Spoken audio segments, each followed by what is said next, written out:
Hello बच्चों, आज हम साइंस का 10th chapter motion and measurement of distances पढ़ने जा रहे हैं। इस चैप्टर का नाम है गति ਅਤੇ दूरियां ਦਾ मापन। मोशन मतलब गति और मेजरमेंट मतलब दूरियां ਦਾ मापन। तो आपको पता होगा काफ़ी टाइम पहले जो लोग थे उनके पास कोई भी ट्रांसपोर्ट का मीन्स नहीं होता था। लोग या तो पैदल चल चल के अपनी यात्रा करते थे या फिर अपने अपने कंधों के ऊपर ही अपने जो गुड्स हैं, जितना भी सामान है, या एनिमल्स के साथ उन सामान को इधर से उधर एक दूसरी जगह पे ट्रैवल करते थे। तो हम देखते हैं कि क्या क्या डिफरेंट मीन्स ऑफ ट्रांसपोर्ट हमारे पास आज की डेट में आए। आप ये पिक्चर्स देख के समझ सकते हो कि जो लैंड के ऊपर ट्रांसपोर्ट चलते हैं वो हैं स्कूल बस, गाड़ी, ट्रक और ट्रेन। जो एयर के अंदर मतलब जो हवा में ट्रांसपोर्ट के आपको व्हीकल्स दिखते हैं वो हेलीकॉप्टर है, एरोप्लेन है, पैराशूट है या रॉकेट है। और पानी के अंदर भी चलते हैं। पानी के अंदर जैसे बोट हो गई, शिप हो गई, बड़ी हमारी याक्स होगी, कैनोज हो गई, ये सारी पानी के अंदर ट्रांसपोर्ट चलते हैं। तो ये तो हमने बात की ट्रांसपोर्ट की। ट्रांसपोर्ट किस लिए यूज करते थे? एक जगह से दूसरी जगह जाने के लिए। अब हम देखते हैं कि मेजरमेंट कैसे करते थे। बच्चों, आपको पता है जो हम आजकल चीज़ें मेजर करते हैं, जो हम मापते हैं चीज़ों को, वो पहले इस तरह से नहीं मापी जाती थी। पहले हमारे पास टाइम देखने के लिए कोई घड़ी नहीं होती थी। आपकी हाइट मेजर करने के लिए कोई मेजरिंग टेप या फीता नहीं होता था। पहले हाथों से ही, हमारे जो हाथ की फिस्ट है, पाम है, उनसे ही लोग मेजरमेंट करते होते थे। बट बाद में हर देश में एक ही कॉमन मेजरमेंट का सिस्टम बनाने के लिए एक स्टैंडर्ड यूनिट्स को, स्टैंडर्ड मेजरमेंट के सिस्टम को इंट्रोड्यूस किया गया। स्टैंडर्ड मतलब एक ऐसा मापने का तरीका जिससे पूरे देश में, पूरी दुनिया में एक ही तरीके से हर चीज को मापी जा सकती है। मेजरमेंट की डेफिनेशन अगर हम जाने तो measurement is a means, it means the comparison of an unknown quantity with some known quantity। एक आपको अननोन क्वांटिटी को कंपेयर करना एक नोन क्वांटिटी से। अननोन क्वांटिटी मतलब जिसका आपको कुछ पता ही नहीं है। अननोन क्वांटिटी जैसे सपोज कर लो आपको अपना भार, अपना वेट पता ही नहीं, पर जो मशीन के ऊपर आप चढ़ते हो अपना वेट चेक करने के लिए, वो मशीन एक नोन क्वांटिटी है। उस मशीन को पता है कि किसका कितने किलो भार है। फॉर एग्जाम्पल, जब आप मशीन पे चढ़ते हो, आपका 35 या 40 केजी भार आता है, तो आपको अपना भार भी एक नोन क्वांटिटी, मतलब आपको अपना भार भी पता चल जाता है। ये जो फिक्स्ड क्वांटिटी होती है इसको यूनिट कहते हैं। हमेशा जो मेजरमेंट है दो पार्ट में एक्सप्रेस की जाती है, एक होता है नंबर, एक होता है यूनिट। जैसे कि हमने अभी बोला 40 किलो आपका वेट, या फिर अगर हम इस फोटो में देखें, इस बंदे का भार 160 किलो से थोड़ा कम है और 150 से ज्यादा है, तो 155 केजी, 155 किलो इस बंदे का भार है। तो ये जो 155 हुआ, ये 155 एक नंबर है और यूनिट इसका हुआ किलोग्राम, केजी। अब यहाँ पे एग्जाम्पल भी दी हुई है, 100 मीटर रेस। 100 मीटर मतलब 100 जो है वो नंबर हुआ और मीटर जो है वो एक यूनिट हुआ। तो याद रखो, आप जब भी किसी चीज को मेजर करते हो तो आपके पास नंबर और यूनिट दोनों पता होना चाहिए। अगर मैं बोलूं कि मेरा भार 50 है, अब 50 क्या है? 50 किलोग्राम है, 50 ग्राम है, ये मुझे नहीं पता। 50 अंडे भी तो हो सकते हैं, ठीक है ना। 50 मीटर भी तो हो सकता है, 50 किलोमीटर भी तो हो सकता है। तो आपको यूनिट मेजर करना बहुत जरूरी है। 50 किलोग्राम, 50 केजी, 50 केजी आपको पूरा बताना होता है। मेजरमेंट के लिए स्टैंडर्ड यूनिट्स जो हैं उन्हीं को ही हम यूज़ करते हैं, ताकि हर बंदे से बंदे का वो मेजरमेंट के यूनिट सेम रहें। जैसे मैंने आपको बताया कि पुराने ज़माने में लोग अपने हाथों से मेजर करते होते थे डिस्टेंस को, पर ये हाथों से मेजर करना तो बहुत प्रॉब्लमेटिक है, क्योंकि एक छोटे बच्चे के हाथ छोटे होंगे, एक बड़े इंसान के हाथ बड़े होंगे। आजकल international system of units SI unit को यूज़ करते हैं, और ये एसआई यूनिट पूरे इंडिया में ही नहीं, हर कंट्री के अंदर फिक्स्ड और कॉमन है। अब हम यूनिट ऑफ लेंथ की बात करते हैं। हमने देखा कि मेजरमेंट में एक नंबर होता है और एक यूनिट होता है। अगर हम लेंथ की बात करें, लेंथ जब 100 सेंटीमीटर बन जाते हैं, टोटल अगर 100 सेंटीमीटर बन जाएं तो उसको 1 मीटर कहा जाता है, 1 मीटर कहते हैं। जैसे कि हमने देखा होगा, हम कपड़ा लेने जाते हैं दुकान पे तो हम बोलते हैं हमें 5 मीटर कपड़ा दे दो या 3 मीटर कपड़ा दे दो, तो वो 5 मीटर कपड़े का मतलब है 500 सेंटीमीटर, 1 मीटर कपड़े का मतलब है 100 सेंटीमीटर। तो ये बहुत इंपॉर्टेंट कन्वर्जन है कि 1 मीटर के अंदर 100 सेंटीमीटर होते हैं, 2 मीटर के अंदर 200 सेंटीमीटर, 3 मीटर के अंदर 300 सेंटीमीटर, ठीक है ऐसे। अब अगर मीटर से किलोमीटर की बात करें तो 1000 मीटर जब बन जाएं तो 1 किलोमीटर होता है। जैसे हमने चंडीगढ़ से अमृतसर जाना है तो हम बोलते हैं 250 किलोमीटर का रास्ता है। 250 किलोमीटर का मतलब है, अगर मैं मीटरों में बात करूं तो 250 250 के बाद 1 2 3 3 जीरो आप लगा दोगे, मतलब 2,50,000 मीटर। तो मीटर के अंदर इतनी बड़ी रकम लिखने से अच्छा हम 250 किलोमीटर बोल देते हैं। इसलिए बहुत जरूरी है कि जो डिस्टेंस बहुत बड़ा होता है, जो लेंथ बहुत बड़ी होती है, जैसे सिटीज के बीच में, शहरों के बीच का डिस्टेंस, वो किलोमीटर में मापा जाता है। अगर कोई छोटी चीज है जो इतनी बड़ी शहर जितनी नहीं है, जैसे हमने अपने घर की लंबाई देखनी है तो वो मीटर में नाप सकते हैं। और अगर कोई बहुत छोटी चीज है, जैसे आपने अपनी पेंसिल बॉक्स को देखना है कि आपका पेंसिल बॉक्स कितना लंबा है, तो आप सेंटीमीटर में उसको मेजर करोगे। आपने मेजरिंग टेप, ये जो फीता है, ये देखा होगा, टेलर के पास भी होता है और दुकानों पे भी मिल जाता है। और मीटर स्केल की तो हमने बात कर ही ली है। जो आपकी ज्योमेट्री बॉक्स के अंदर छोटा वाला स्केल होता है वो 15 सेंटीमीटर का होता है, और एक बड़ा वाला स्केल होता है वो 30 सेंटीमीटर का होता है। आइए आगे चलते हैं। एक करेक्ट मेथड क्या है स्केल को पढ़ने का। जो हमारे पास स्केल है उसको किस तरह से हमने पढ़ना है। अब देखो, अगर आपने अपनी ज्योमेट्री बॉक्स या किसी भी चीज़, अगर आपने अपनी इरेजर जो आपकी रबर है या शार्पनर है उसको आपने मेजर करना है कि वो कितने सेंटीमीटर की है, तो अपने स्केल को ध्यान से यहाँ पे रखिए रेजर के ऊपर। अगर आपका स्केल साइड से टूटा हुआ है, जीरो के पास लाइन सीधी नहीं है, तो आप 1 वाले से मेजर करना, काउंट करना शुरू कर लो। अगर ये आपकी इरेजर पड़ी हुई है तो आपने देखा होगा ये जो आपका 1 है, आपने अपनी आईज को बिल्कुल सीधा रखना है। ये जो ए पोजीशन है बिल्कुल सीधी, करेक्ट पोजीशन है, बिल्कुल स्ट्रेट, बिल्कुल प्रॉपर आपकी लाइन ऑफ साइट के अंदर सीधा देखना है। अगर आप टेढ़ा देखोगे तो आपको गलत इधर उधर की मार्किंग्स दिख जाएंगी। इसलिए बहुत ध्यान से आपने स्केल को रीड करना है। ये कभी कभी डायग्राम एग्जाम में भी आ जाती है एमसीक्यू में कि आईज को अपनी कहाँ पे रखना चाहिए, ए पे, बी पे या सी पे। तो हमेशा ए पे सीधी, ये जो ए है यहाँ पे आपकी आई को रख के आपने स्केल को पढ़ना है। तो अभी अगर मैं इस इरेजर की बात करूं तो ये मैंने 1 से शुरू किया, और ये 2 है, 3 है, 4 है, 5 है, 6 है, और ये देखो 6.5 तक ये खत्म हुआ।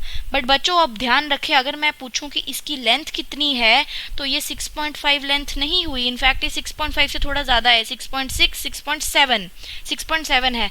पर बच्चों अगर आपने एक चीज़ नोटिस की होगी, यहाँ पे मैंने 0 से शुरू नहीं किया स्केल। ये स्केल 0 से शुरू नहीं हुआ है, ये 1 से शुरू हुआ है। तो अगर मैं 1 से यहाँ से स्टार्ट करूं तो मैं यहाँ से काउंटिंग शुरू करूंगी, 1 2 3 4 5 के बाद 5.5, 5.6, 5.7। तो इस ये जो चीज़ मैंने इरेजर रखी हुई है इसकी 5.7 सेंटीमीटर लेंथ है। बच्चों 6.7 नहीं है, क्योंकि हमने 0 से शुरू नहीं किया, हमने 1 से शुरू किया है। हमने 1 सेंटीमीटर बाद में शुरू किया है, तो हमें टोटल वाली रीडिंग से 1 सेंटीमीटर को कम करना पड़ेगा। ये याद रखिए कि 1 सेंटीमीटर को कम करना है।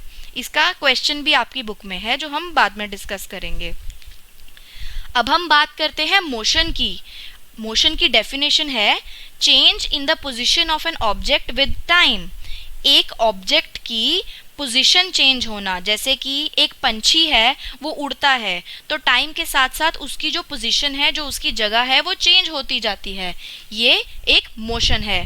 उसी तरह से ये एक गाड़ी है, गाड़ी भी आपने देखा होगा चल रही है, एक पर्टिकुलर टाइम के अंदर जो वो गाड़ी ऑब्जेक्ट जो है वो अपनी पोजीशन को चेंज कर रहा है, तो ये एक मोशन है। अब हम देखते हैं मोशन किन किन टाइप्स की होती है। तो हमारी बुक में 3 टाइप की मोशन है। एक होती है रेक्टिलिनियर मोशन, एक होती है सर्कुलर मोशन और एक होती है पीरियोडिक मोशन। रेक्टिलिनियर मोशन का मतलब है straight line motion. Straight line motion मतलब जो सीधी सीधी लाइन में चलती रहती है। रेक्टिलिनियर मतलब सीधी सीधी लाइन में मोशन, सीधी सीधी लाइन में चलना, जैसे कि जो जवान हैं वो सीधी लाइन में चलते हैं। इसको रेक्टिलिनियर मोशन को पंजाबी में सरल रेखा गति भी कहा जाता है। सरल रेखा गति मतलब बिल्कुल सीधी लाइन में चलते रहना। आपने देखा होगा जो घोड़े हैं, घोड़े भी एक सीधी लाइन में रेस में दौड़ते हैं, तो ये एक स्ट्रेट लाइन मोशन हुआ। अगर मैं अब सर्कुलर मोशन की बात करूं तो सर्कुलर मोशन में, जैसे ये झूला आपने लिया होगा मैरी गो राउंड वाला, ये एक चक्राकार गति है। चक्राकार मतलब गोल चक्कर में घूमता है, गोल गोल गोल गोल गोल गोल एक ही गति में घूमता रहता है। अब चक्राकार में जैसे अब एक पंखा है, पंखा भी जो एक एग्जाम्पल है, फैन जो है वो भी गोल गोल गोल गोल घूमता है, तो वो भी एक सर्कुलर मोशन है। इस सर्कुलर मोशन में जो डिस्टेंस है from fixed point remains the same. Fixed point मतलब ये एक बीच वाली एक डंडी होगी, ये बीच वाली एक जगह होगी इस झूले के अंदर, यहाँ से जो साइड वाली चीजें उन सबका डिस्टेंस सेम होगा, जिसको हम मैथ्स के अंदर हमने रेडियस भी पढ़ा है। तो सर्कुलर मोशन में एक सेम डिस्टेंस के ऊपर ही गोल गोल गोल गोल वो चीज मूव करती है, मोशन करती है। मोशन मतलब अपनी जगह से हिलना। अब आया पीरियोडिक मोशन। पीरियोडिक मोशन को हम पंजाबी में आवर्ती गति भी कहते हैं। पीरियोडिक मतलब जो अपने आप को कुछ टाइम के बाद रिपीट करती, it repeats itself after some time. जैसे कि एक झूला है जो स्विंग है, आपने झूले लिए होंगे, तो इस झूले के ऊपर एक बच्चा आपको पीछे से धक्का मारता है, आप आगे जाते हो, आप फिर आगे जाते हो, फिर पीछे आते हो, फिर आगे जाते हो, फिर पीछे आते हो, फिर आगे जाते हो, फिर पीछे आते हो, फिर आगे जाते हो। तो ये क्या है, एक ही जगह के अराउंड, जैसे एक पेंडुलम होता है, तो आप एक पेंडुलम की तरह एक ही जगह के इधर उधर हिलते रहते हो। और ये झूलता हुआ पींग जो है, ये झूला जो है, झूलता हुआ बच्चा, ये एक पीरियोडिक मोशन की एग्जाम्पल है, आवर्ती गति। आपने देखा होगा कि जो गिटार है, गिटार हो गई, या फिर आप मंदिर की घंटी बजाते हो, तो वो घंटी भी पीरियोडिक मोशन में है। आप उसको बजाओगे वो वापस अपनी जगह पे आ जाएगी, आप फिर बजाओगे फिर वापस अपनी जगह पे आ जाएगी। गिटार की जो स्ट्रिंग होती है, गिटार जब हम बजाते हैं उसकी स्ट्रिंग भी ऐसी है, जब आप एक स्ट्रिंग को टच करोगे गिटार को, वो आवाज देती है और वो टन करके बंद हो जाती है। बिल्कुल एक पीरियोडिक मोशन में ऑसिलेट करती है, मतलब झूलती है और फिर वो बंद हो जाती है। तो अब हम देखते हैं क्वेश्चन आंसर्स की तरफ। फर्स्ट क्वेश्चन हमारा जो बुक के अंदर है, गिव 2 एग्जांपल्स। हमें एग्जांपल देनी है लैंड के ऊपर चलने वाले ट्रांसपोर्ट की, वाटर की और एयर की। लैंड के ऊपर मतलब जमीन पे चलने वाली ट्रेन और बस हुई, वाटर के अंदर शिप और बोट हो गई, और एयर मतलब हवा में हेलीकॉप्टर और एरोप्लेन हो गया, एयरप्लेन। सेकंड क्वेश्चन हमारा फिलिंग द ब्लैंक्स है, 1 मीटर कितने सेंटीमीटर हैं। तो हमने अब देखा भी है कि जो 1 मीटर है वो 100 सेंटीमीटर होते हैं। कन्वर्जन बहुत इंपॉर्टेंट है, मीटर टू सेंटीमीटर और किलोमीटर टू मीटर की। तो 1 metre is 100 centimetre. Next filling the blank, 5 kilometre is dash metre. तो 5 किलोमीटर जो है वो 5000 मीटर है, क्योंकि 1 किलोमीटर में 1000 मीटर होते हैं, तो 5 किलोमीटर में उसको मल्टीप्लाई कर देना बस 5 से, 5000 मीटर हो गए। Motion of a child on a swing, एक बच्चे की मोशन जो कि एक स्विंग झूले के ऊपर चढ़ा हुआ है, वो कौन सी मोशन है। अभी अभी हमने पढ़ा, ये एक पीरियोडिक मोशन है। पीरियोडिक मतलब आवर्ती, आवर्ती गति। Motion of the needle of a swing machine, आपने एक सिलाई वाली जो मशीन है उसकी जो नीडल है, जो उसकी सुई है, उसको देखा होगा, ऊपर नीचे थड़ थड़ थड़ थड़ करके चलती है। ये भी एक पीरियोडिक मोशन है। दिस मोशन इज ऑल्सो आवर्ती गति, ये भी पीरियोडिक मोशन है। फिफ्थ है motion of wheel of a bicycle. आपके जो साइकिल का जो पहिया है वो आपने देखा होगा, उसकी कौन सी मोशन है? सर्कुलर है। सर्कुलर मतलब गोल गोल गोल गोल गोल गोल सर्कल के अंदर चलता है। सर्कुलर को हम चक्राकार गति भी कहते हैं। थर्ड क्वेश्चन पे आते हैं, Y can a pace or a footstep not be used as a standard unit of length. एक फुटस्टेप मतलब एक आपका पैर लेंथ को मापने के लिए क्यों यूज नहीं कर सकते? बच्चों, जो पैर है वो हर इंसान का अलग अलग साइज का होता है, तो इसको हम एक स्टैंडर्ड यूनिट नहीं बना सकते, क्योंकि हर बंदे का ये साइज वेरी करता है, इसीलिए हम इसको एक स्टैंडर्ड नहीं बना सकते। Pace of a footstep cannot be used as a standard unit because it varies from person to person. ये जो footstep है, this is different for every person. छोटे बच्चे का पैर छोटा होगा, बड़े बच्चे का बड़ा होगा। Fourth question, arrange the following in increasing magnitude. Magnitude मतलब कौन सा कितना बड़ा है एक्चुअल में, उसके अकॉर्डिंग इंक्रीज करो। तो सबसे पहले आ गया हमारे पास मिलीमीटर, फिर हमारे पास आ गया सेंटीमीटर, फिर 1 मीटर, फिर किलोमीटर। बच्चे मिलीमीटर इस बुक के अंदर आपको कन्वर्जन नहीं दी हुई, बट आप याद रखिए कि 1 सेंटीमीटर बनाने के लिए 10 मिलीमीटर चाहिए होते हैं। तो 1 मिलीमीटर, फिर सेंटीमीटर, फिर मीटर, फिर किलोमीटर।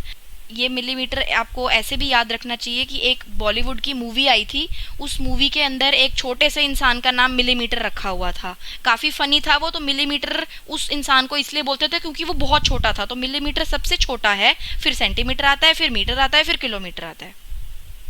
फिफ्थ क्वेश्चन पे जाते हैं। एक बंदे की हाइट 1.65 मीटर है, ये मीटर में दिया हुआ है, अब ध्यान रखें। इसको सेंटीमीटर और मिलीमीटर में बताना है। तो बच्चों 1.65, आपने डेसिमल का बहुत ध्यान रखना है, इसमें 1.65 मीटर दिया है। हमें पता है कि 1 मीटर के अंदर 100 सेंटीमीटर होते हैं, तो अगर 1.65 मीटर हुआ तो कुछ नहीं करना, इसको मल्टीप्लाई बाय 100 कर लो। और 100 को मल्टीप्लाई करने का आपको तरीका पता है, ये जो पॉइंट डेसिमल अगर यहाँ पे लगा है, 100 के साथ 2 जीरोज हैं, तो ये 1 और 2, ये 2 इधर शिफ्ट हो जाएंगी, तो ये 165 सेंटीमीटर बन गया। 10 मिलीमीटर जो है मिला के 1 सेंटीमीटर बनते हैं, तो 165 सेंटीमीटर को हम फिर से मल्टीप्लाई बाय 10 कर लेंगे, तो 1650 मिलीमीटर बन गया हमारा answer. Sixth question, distance between Radha's home and her school is इतने मीटर। एक जो राधा है उसके घर से लेके उसके स्कूल का जो डिस्टेंस है वो 3250 मीटर है। इस डिस्टेंस को किलोमीटर में करना है। बच्चों हमें पता है 1 किलोमीटर के अंदर 1000 मीटर होते हैं, ठीक है। तो अब 1000 मीटर हमारे पास, इन्होंने मीटर के अंदर ये क्वेश्चन दिया हुआ है, तो हम ये लिख सकते हैं कि जो 3250 मीटर है, अगर हमने 3250 मीटर का निकालना है तो हमें सिंपल इसको मीटर को डिवाइड बाय 1000 कर देना है। अगर हमने किलोमीटर से मीटर में कन्वर्ट करना होता तो हम मल्टीप्लाई बाय 1000 करते, हमने मीटर से किलोमीटर में करना है तो हम डिवाइड करेंगे। 3250 डिवाइडेड बाय बटा 1000, तो 1000 आपको पता है 3 जीरो यहाँ पे हैं, तो इसके 3 के इधर जाके यहाँ पे डॉट डेसिमल लग जाएगा, तो 3.250 किलोमीटर आंसर। इसलिए राधा के जो घर और उसके स्कूल का डिस्टेंस है 3.250 किलोमीटर है। इसको 250 नहीं बोलना, 3.250 किलोमीटर। आगे 7th question, while measuring the length of a knitting needle, reading of the scale is at one end is 3। आपने एक जो निटिंग वाली नीडल होती है, निटिंग मतलब जो ऊन बुनने वाली सुइयां होती हैं, उसकी आपने लेंथ चेक करनी है। तो एक स्केल के एक तरफ की रीडिंग थी 3 सेंटीमीटर और दूसरी तरफ की रीडिंग थी 33.1 सेंटीमीटर। तो बताओ नीडल की लेंथ कितनी है? बेटे अगर स्टार्टिंग की जो एक तरफ की 3 सेंटीमीटर है, दूसरी तरफ की 33.1 है, कुछ नहीं करना, सिंपल इसको माइनस कर देना है। 33.1 में से 3 माइनस करेंगे तो आपका 30.1 सेंटीमीटर लेंथ ऑफ नीडल आ गया, नीडल की लंबाई आ गई। 8th question, write similarity and difference between motion of a bicycle and ceiling fan that has been switched on. आपको सिमिलैरिटी बतानी है, मतलब क्या सेम है और क्या डिफरेंट है। किन चीजों के बीच में बतानी है? एक बाईसाइकिल की मोशन के अंदर, बाईसाइकिल की मोशन मतलब जो बाईसाइकिल के पहिए हैं, जो साइकिल चलता है उसकी क्या मोशन है, और एक सीलिंग फैन, फैन का मतलब है एक जो हम पंखा ऊपर हमने सीलिंग के ऊपर अपने छत पे पंखा लगा हुआ है, उन दोनों के बीच में फर्क क्या है जब उस फैन को हम स्विच ऑन करते हैं। तो बेटा इसके अंदर सिमिलैरिटी सिर्फ ये है कि जो दोनों हैं, both the wheels of bicycle and ceiling fan exhibit motion on a fixed axis. जो बाईसाइकिल के पहिए हैं और जो सीलिंग फैन है उसके जो पंख होते हैं, ये एक फिक्स्ड एक्सिस की मोशन देखते हैं। फिक्स्ड एक्सिस मतलब जो बीच का सेंटर है, बीच का जो बिल्कुल सेंटर है, एक फिक्स एक्सिस के आसपास गोल गोल घूमता है। फिक्स एक्सिस मतलब तुरा, जिसको हम तुरा कहते हैं पंजाबी के अंदर। तो उस फिक्स्ड तुरे के अराउंड, उस फिक्स्ड एक्सिस के अराउंड जो है गोल गोल घूमता है। तो जो पहिए हैं बाईसाइकिल के वो गोल गोल एक ही उसके आसपास घूमते रहते हैं। पर इसमें डिसिमिलैरिटी क्या है, इसमें अलग क्या है? जो बाईसाइकिल है, जो हमारा साइकिल है, वो आगे आगे फॉरवर्ड फॉरवर्ड दौड़ता है, इट मूव्स फॉरवर्ड। इसीलिए जो बाईसाइकिल है वो एक रेक्टिलिनियर मोशन करता है। रेक्टिलिनियर हमने पढ़ा था, याद करो, जिसके अंदर हमने सैनिकों की और घोड़ों की एग्जाम्पल दी थी। रेक्टिलिनियर मतलब सरल रेखा गति में चलने वाले। तो ये बाईसाइकिल जो है ये एक रेक्टिलिनियर मोशन, सीधा सीधा चलता है।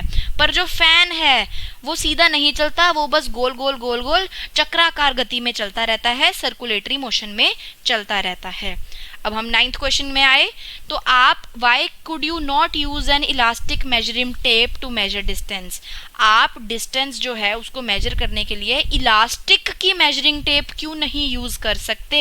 What would be the some of the problems that would will meet in telling someone about the distance.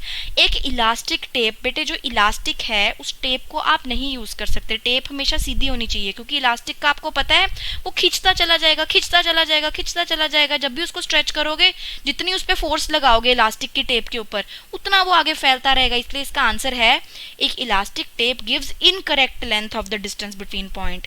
ये गलत लेंथ देती है। क्यों देती है? इसके 3 ऑप्शंस हैं। क्यों? 3 रीजंस हैं। Length of elastic tape varies and depends upon the force by which it is stretch.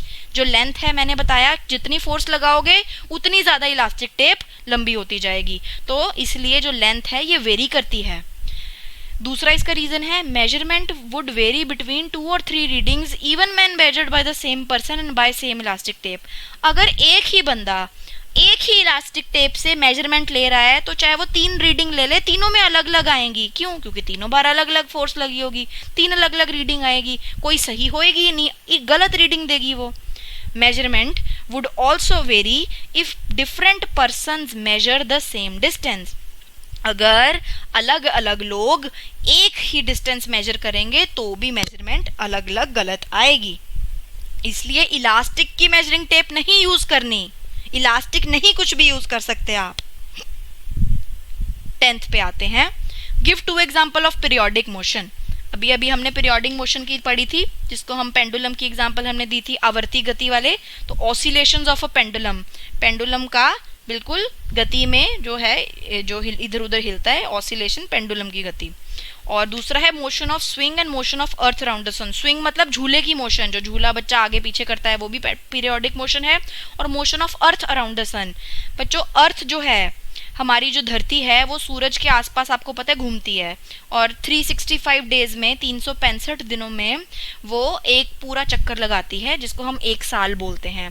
तो वो हर साल के बाद एक एक एक एक चक्कर लगाती रहती है। मोशन जो है हमारी जो अर्थ है, और वो भी एक पीरियोडिक मोशन है, क्योंकि वो हर एक फिक्स्ड टाइम के बाद जो है चक्कर लगाती है। तो बच्चों अगर आपको बाकी के चैप्टर्स का भी क्वेश्चन आंसर्स देखने हैं तो हमने नीचे लिंक के अंदर डाले हुए हैं, हर चैप्टर को एक्सप्लेन किया हुआ है और उसके क्वेश्चन आंसर्स बताए हुए हैं। हमारी बाकी की वीडियो ज़रूर देखें। आपको कोई भी डाउट हो तो आप हमारे एक्सपर्ट से बात कर सकते हैं, ईमेल भी कर सकते हैं, और हमें नीचे कमेंट्स में भी बता सकते हैं। और हमारी चैनल को सब्सक्राइब करें। Thank you for watching.